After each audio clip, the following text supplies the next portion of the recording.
Ito pa, isang epal.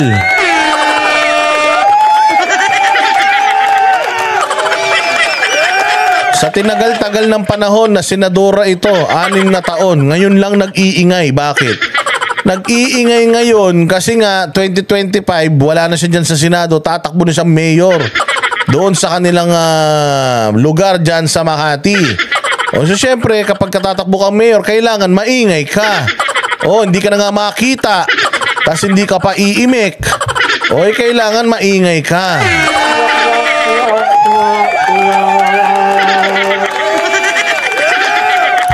Oh, so ayan ngayon mga bossing, itong si Nancy Binay ay nag-iingay ngayon at talaga namang hindi humihinto ang bibig. Sabi niya, hindi na ako papayag na mangyari ito ulit. Hindi lang naman ako yung nasaktan, pamilya ko din. Ang drama!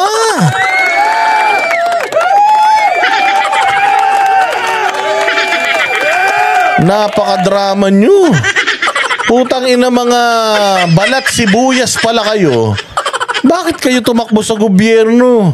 Kung mga matampuhin pala kayo, putang ina, magtago na lang kayo sa mga bahay nyo.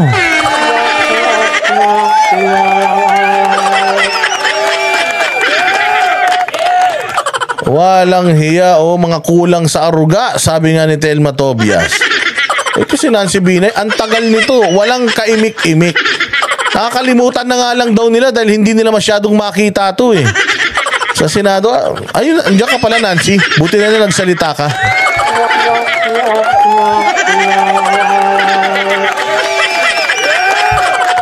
Oh, kasi ako ganyan din. Minsan nakakalimutan nila Banat. Nandun pala ako eh. Banat, oy, nandiyan ka pala Boss Dada. Hindi kita nakita.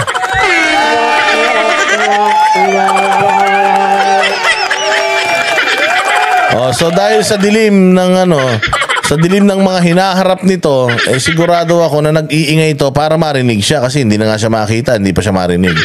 So kailangan niya mag-ingay ngayon para syempre publicity pa din yan. Pagdating sa Makati, syempre national news ba naman yan eh. Walang patid na pagpapalabas, magpapa-interview nito sa national media. Oh, mantaki mo, sabi nga ni Alan Peter Cayetano, 10 na interview, pare-parehas na network, pare-parehas yung tanong, pare-parehas yung sagot.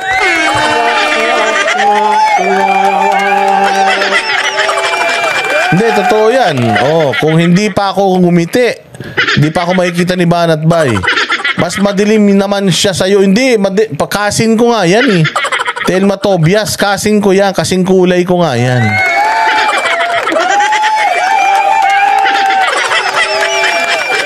O, sabi nito ni Joe Manlincoln, Boss Dada, maraming pamasko ang Binay sa Makati noon. Tanungin mo kung magkano yung pamasko, yung value ng pamasko. Tingnan mo kung magkano yung binayad nila bawat isa ron.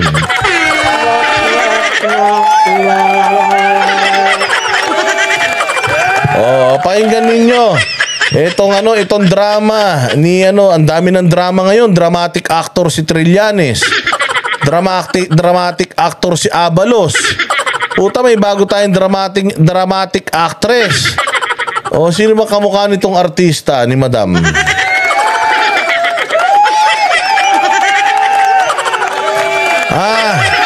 Si Gagay. Tawagin na lang natin siya Senator Gagay. Ang prinsesa ng brownout. O, eto, pasok. Alam ko yung pinagdaanan ng mga bata. Hindi lang... Yes, iyak mo. Iiyak mo. Iiyak mo, Binay. Kailangan may luha. Kung saan nakatapat ang camera, kailangan dun bumagsak ang luha. Puta, dyan kayo hindi mananalo kay Judy Ann Santos. Diyan magaling si Judy Ann Santos, maniwala ka. Oo.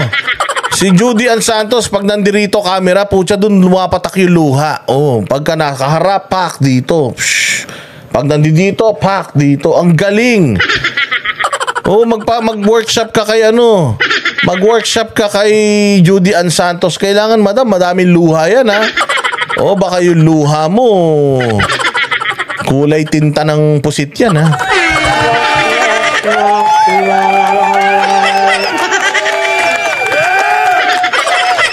Oh, Diyos mio. Nung mga anak ko, pati yung mga pamangkin ko nung panahon na yon, and hindi ako papayag na mauulit muli yung... Wala kang luha! Madam, nagdadrama ka, wala kang luha.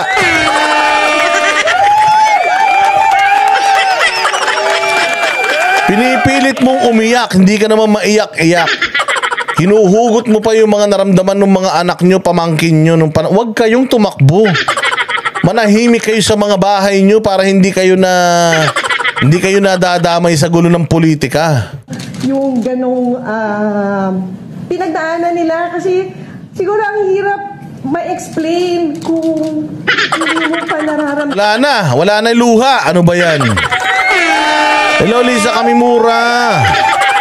Domo arigato gozaimasu. Konbawa Oo, maraming salamat sa iyo, Lisa Kamimura. Lagyan natin ng puso yan. At itong malupit na thank you ay para sa inyong dalawa ni Michelle Mangarin. Michelle Mangarin, thank you very much sa iyo, ha. Ayan na, yung thank you. Maraming salamat sa inyong pagpapakulay dyan sa madilim na nating chatbox. Sobrang dilim. Hindi na tayo magkakitaan. Ang dilim na nga ng binabalitaan natin. Tapos ang dilim-dilim pa sa chatbox. Ayan, doble-dobling dilim na yan. Parang total eclipse na yan.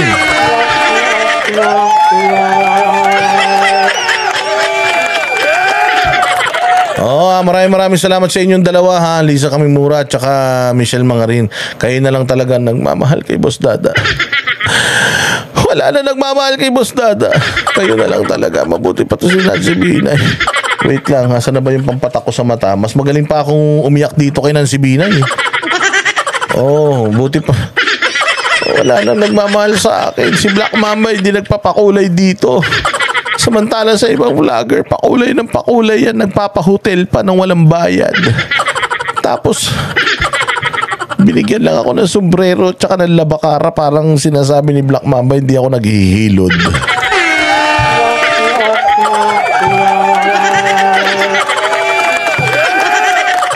Walang hiya naman talaga, sige na, ulitin natin. Kasi yung umpisa niya, talagang iiiyak niya, mga bossing, Iiiyak niya, Pero putya na, hinto,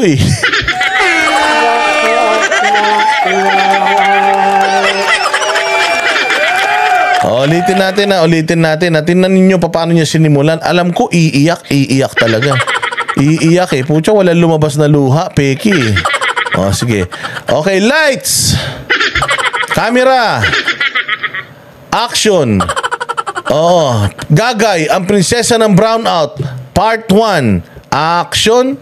Kasi alam ko yung pinagdaanan ng mga bata, hindi lang ng mga anak ko, pati yung mga pamangkin ko nung panahon na yon. And hindi ako papayag na mauulit muli yung ganong pinagdaanan nila kasi siguro ang hirap ma-explain kung hindi mo pa nararamdaman maging isang magulang. Kung, di ba, parang if you're a parent, mas... Ano ba? Parang Marikina? Ano ba yan? Puro parang yan.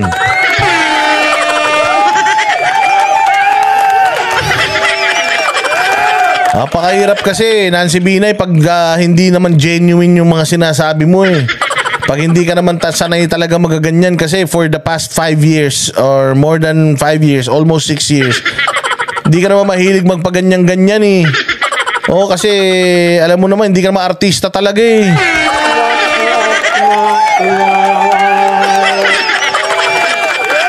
Ito lang ang malungkot at umiiyak na hindi lumuluha. Matindi. Talaga naman pinipilit niya talagang ilabas pero walang lumalabas. Dinamay niyo pa yung mga anak tsaka mga pamangkin niyo sa politika niyo. Diyos ko po, para makakuha lang kayo ng simpatsya sa taong bayan. Ano yan? Nanay ka ng Pilipinas?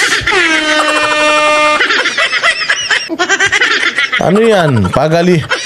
Pagalingan kayong magdrama para lang manalo na naman kayo sa mga posisyon? Walang hiya talaga kayo. Masakit pag yung anak yung nasasaktan. Ganun yung nangyari sa amin noong mga panahon na yon. So this time around, hindi na talaga ako papayag na mangyari pa siya. Anong kinalaman ng mga anak mo? Kung halimbawa man, may away kayo ni Cayetano, anong problema ng mga anak mo? Kung may anak ka pala na pinoprotektahan, huwag ka nang magpolitiko. May mga anak ka pala na pinoproblema na ayaw mo madamay sa tuwing nababastos kayo, napupulaan kayo. Wag na kayong magsenador. Magsenador, maging nanay na lang kayo sa mga anak ninyo. Alagaan nyo, pulbuhan nyo, ipasyal nyo sa Disneyland, ganyan, busogin nyo. Oo, kung ayaw nyo sila masaktan, kasi pag pumasok ka talaga sa politika, putay na. Kakawawain ka talaga, lalo na kung magnanakaw ka. O kung ayaw nyo madama yung mga anak ninyo, naku, wag na kayong magpolitika, magpahinga na lang kayo.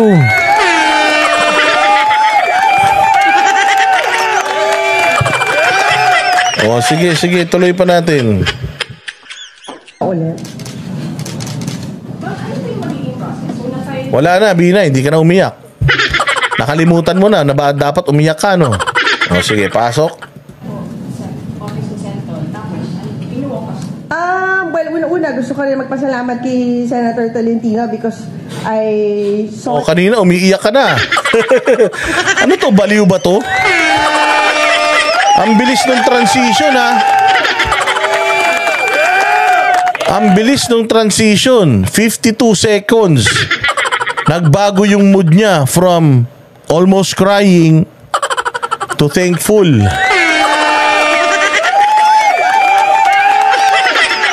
O, bilangan nyo, ha? Bilangan nyo, ha? O, from 0. Ayan, ha? 0, ha? O, 0. Ayan, no? Tinan mo yung mukha. Iiyak, eh. Iiyak, eh. Ayan, no? O. 1 minute, less than 1 minute from crying to thankful. Putang ina, ganyang kapeke mga yan. O, sige, pasok. Kasi alam ko yung pinagdaanan ng mga bata, hindi lang ng mga anak ko, pati yung mga pamangkin ko nung panahon na yon. And hindi ako papayag na mauulit muli yung ganong pinagdaanan nila. Kasi siguro ang hirap ma-explain kung hindi mo pa nararamdaman maging isang magulang. Kung, di ba, parang if you're a parent, mas masakit pag yung anak yung nasasaktan. Ganun yung nangyari sa amin noong mga panahon na yon. So this time around, hindi na talaga ako papayag na mangyari pa siya ulit.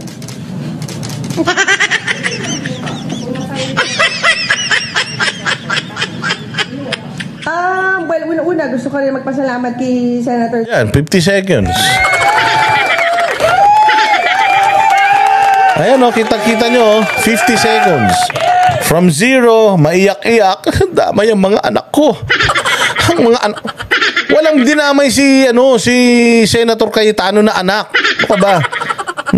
Pinanood namin yung napakahabang bangayan nyo. Ikaw nga, sinabihan mo si Senator Cayetano na hindi marunong magbasa eh. Kung ako anak ni Senator Cayetano, malulungkot ako noon. Mantakin mo, pinipilit ako ng tatay ko mag-aaral magbasa tapos hindi siya marunong magbasa.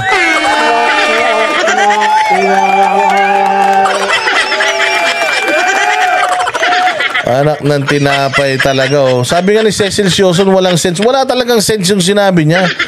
Na nag-file ka ng ethics complaint dahil tinawag kang marites, palengke, tapos damay mga anak mo. So ano to, paawa? Yan yung sinasabi natin. Ang hirap kasi kapag babae kalaban mo. Oo, magma-motherhood statement yan na parang kinakawawa silang lahat ng mga babae. Ngayon naman, lahat ng mga nanay dinamay niya, hindi nyo maiintindihan. Lalo na hindi kayo magulang. Magulang din ako.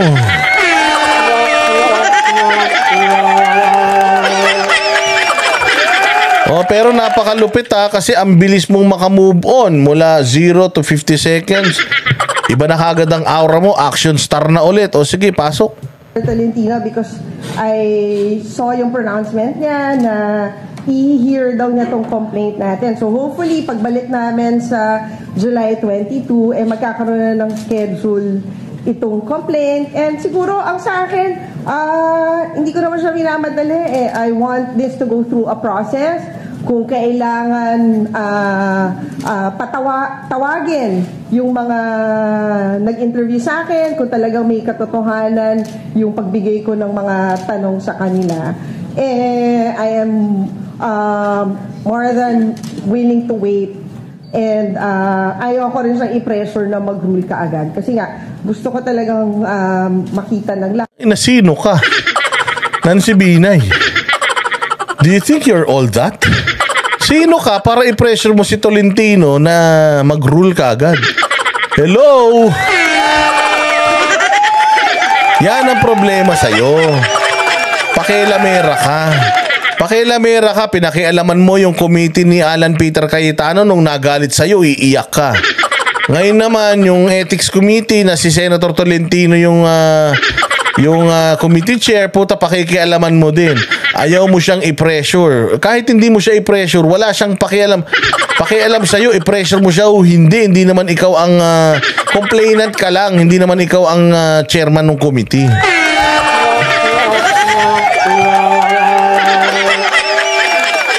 So, diktador. May pagka-diktador talaga to si Madam.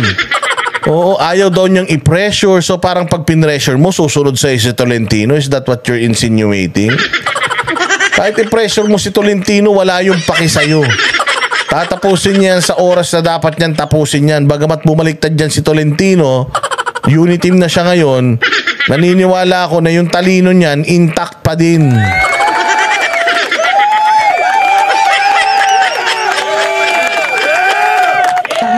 Yung proseso na gagawin ni Senator Tol para din naman magkaroon ng basihan yung magiging ruling niya sa bandang dulo. Well, yun naman talaga yung gusto natin, di ba? To stick to the issue. Hindi naman tayo yung nag-umpisa ng name calling, yung allegation na nag-feed ako ng question. Hindi galing sa akin lahat yon. Galing siya kay Senator Alan. Nandun ako para talaga bigyang linaw yung pagpapatayo ng new Senate building. But anong nangyari? He ended up calling me names during the hearing.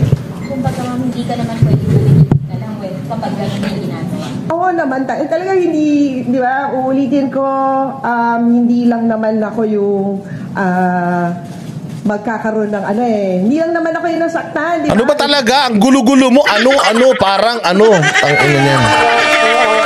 Yan tong mga to. Gulo-gulo nyo. Ang dami-daming problema ng Pilipinas. Putang ina, yung mga feelings nyo ang inaatupag nyo.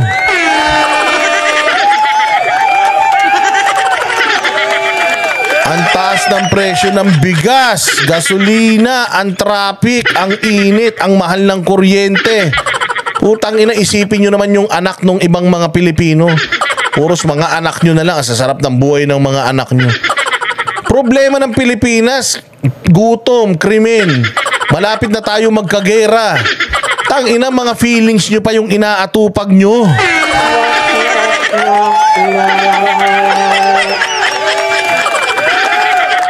So ano to? Pagsasayangan namin ng pagod. Yang putang inang mga nararamdaman nyo. Dapat nga wala kayo dyan, mga hinayupak kayo eh. Kung ayaw nyo pala magkasakitan, huwag kayo magbasketball.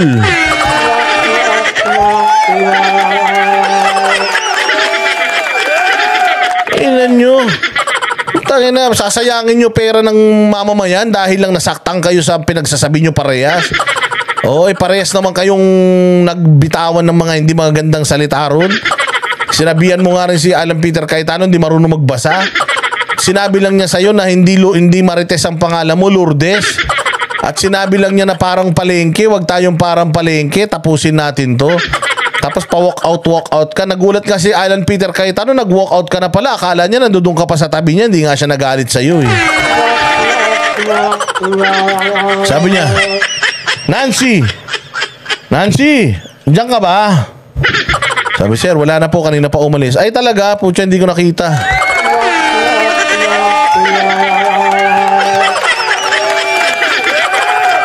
Madam Senator, tigilan nyo na yung kartiyan nyo. Kung ayaw nyo masaktan, magsilayas kayo sa posisyon. Tas doon na lang kayo sa bahay, mag-karaoke na lang kayo doon, hindi kayo masasaktan doon. Kung putang ina niyan, ang daming problema ng Pilipinas, gusto nyo problemahin namin yung mga feelings ninyong mga hinayupa kayo. Diyos ko po, hindi kayo nagtatrabaho, nagdadrama lang kayo dyan. Yung pamilya ko, kasi dun sa ginawa niyang name calling, kayo, yung members of media na na meron siyang allegations na finifeed ko sa inyo yung mga tanong tuwing ini-interview nyo ako during that period. So, kumbaga, marami siyang gustong sirain. Or even yung resource persons natin from DPWH, di ba? Tuwing, dun may mga pronouncements siya na parang may conclusion na siya of irregularity Tapos tuwing mag-explain. Ganyan din naman si Risa.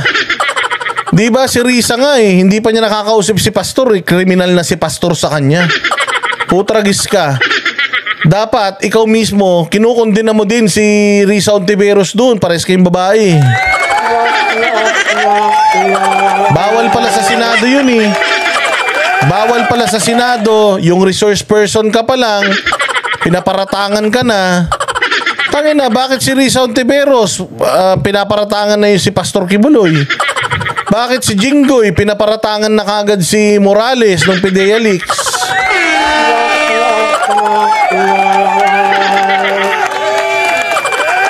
So kapag para sa inyo, pag kayo yung apektado, issue sa inyo yung trial by publicity. Pero kapag sa iba, pinababayaan nyo, you're letting it slide. Putang ina, mga ipokrito kayo pare-pareho.